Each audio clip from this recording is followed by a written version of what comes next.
Well, hello everyone, it's Ben Hardy here, and in today's video we have to talk about CarMax because, well, if they make enough mistakes over the next little bit, then they could become the next Carvana, and well, that's not exactly a good thing with everything that's happening over there.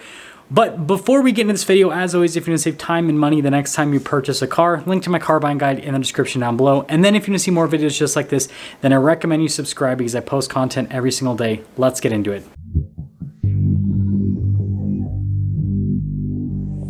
This first part of the video is not going to be the most exciting because it's going over the numbers, but the numbers are extremely important. So first off, CarMax's stock price is down by almost 45% over the last 365 days, which is not nearly as much as Carvana's, which is down by almost 100%. It's a pretty crazy penny stock at that point, but CarMax is still down. And this is a reflection of the fact that, well, they are selling fewer cars, and on top of that, they're just earning less revenue overall. So if we look at the quarterly reports from last year, I think this really shows what is happening, but it also shows something that's extremely interesting in my opinion.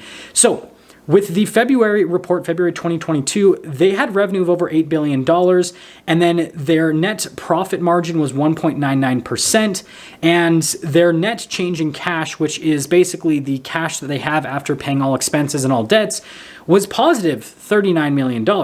Now we jump forward to the May report, and the revenue actually jumped up to $9.66 billion. So they earned more revenue. Their profit margin, 2.61%, but their net change in cash was negative $23 million.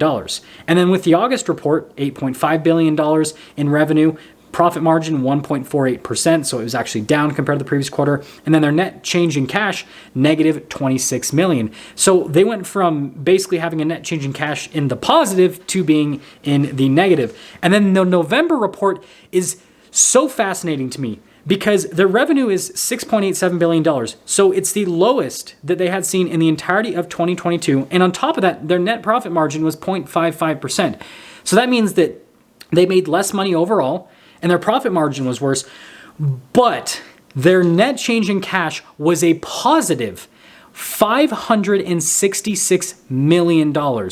So what that means is that CarMax went from having 2 quarters where they basically had money going out to where they just had a quarter where they made less money, but then they just had a bunch of money come in. But before we talk about that $500 million, let's go over a few more stats. So with the last quarter, their total, retail units sold decreased by over 20%, and the amount of money they made per retail unit averaged just over $2,200. On the wholesale side of things, they had a decline of over 36%, with the average amount of money made on those units just over $960.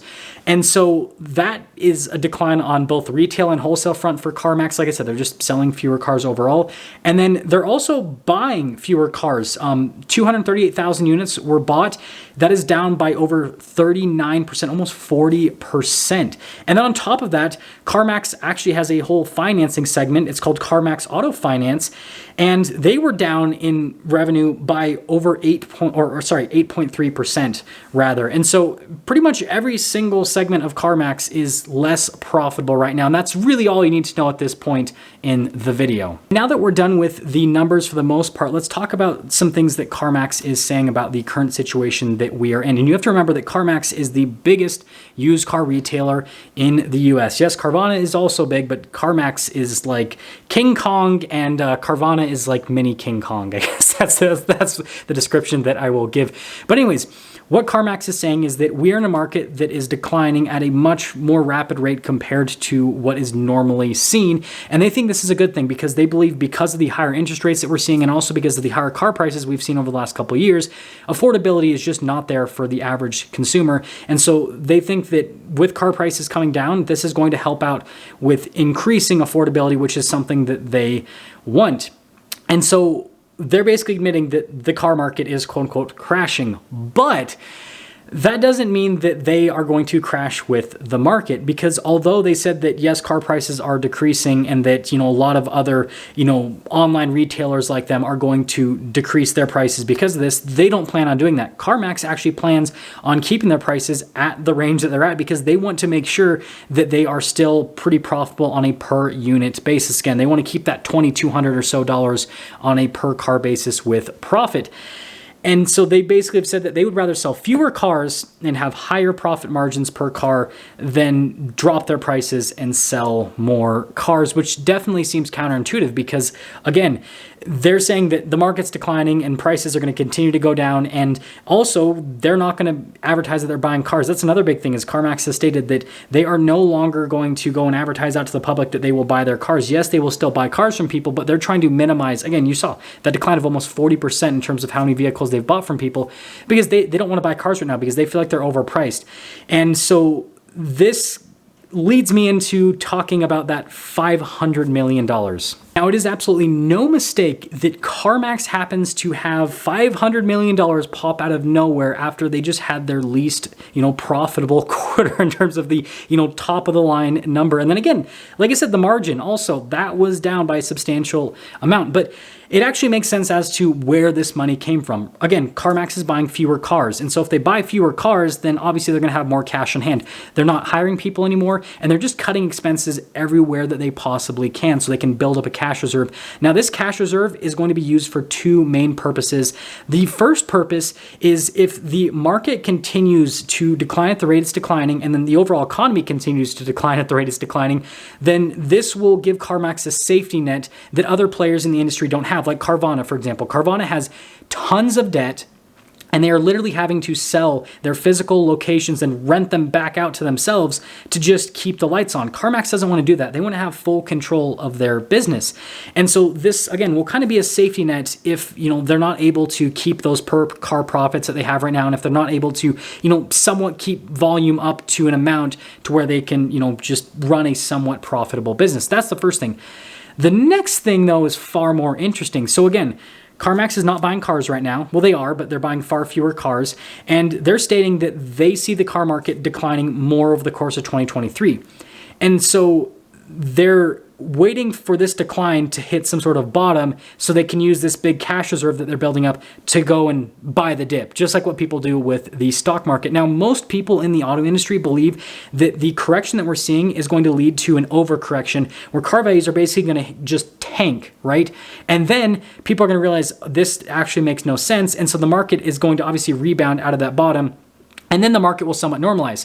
Well, if CarMax, the biggest used car retailer in the nation, has a huge cash reserve to take advantage of that overcorrection, then they will be in an amazing position to make a ton of money once the market normalizes. Because again, they'll be buying cars for dirt cheap, and then they could literally just wholesale out of their entire inventory. If again, if that overcorrection happens, and then if the market bounces up from that, and then basically normalizes, like that would be the perfect situation for a used car retailer. And it looks like that's exactly what CarMax is doing. So in summary, obviously nobody can predict the future, but with that being said, I think that it's very important to follow the CarMax story over the next few months and frankly over the next couple of years. Because if the largest retailer is doing something, the largest used car retailer rather is doing something, then you're going to want to pay close attention to that, especially if you're just a regular consumer and you're trying to get, again, the best possible deal on a used car. And I guess that also leads me to the elephant in the room. Is CarMax going to go under like Carvana? And although CarMax does have quite a bit of debt right now, I actually have the number pulled up on my phone right here.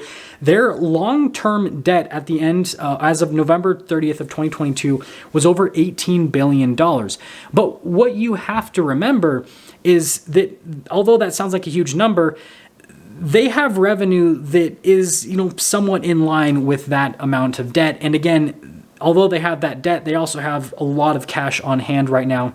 And so with how long they've been in the business and everything, I think that they can weather the storm. Obviously, if things get bad enough, then yeah, they could potentially be in a situation similar to Carvana, but it would definitely take far longer, and it would take market conditions that are way crazier than what we're seeing today to really like just completely destroy CarMax. And so I personally don't see it happening, but there's always potential for something like that again if the market gets bad enough. But right now they're in a cash position that's, like I said, it's pretty solid. And so you know, it looks like we're going to still be buying cars from CarMax into the future, but probably not Carvana at this point. That's going to sum things up for today's video. Let me know what you think about this whole CarMax situation. And I think that, you know, the $500 million that I talked about in today's video is super underrated because during my research of this video, I watched a couple other videos on this whole situation and nobody's brought that up. Everyone's talked about how, you know, CarMax is selling fewer cars and how profits are down, but nobody's talking about their cash position. And I think this is super important to the whole situation because if their cash position was in the negative, then this story wouldn't exist. Like there wouldn't be like CarMax is going to be completely fine and, you know, they're probably going to buy the dip. It would be like, okay, they're struggling and they could be a Carvana 2.0, but that cash position, it literally changes everything. I'll see ya.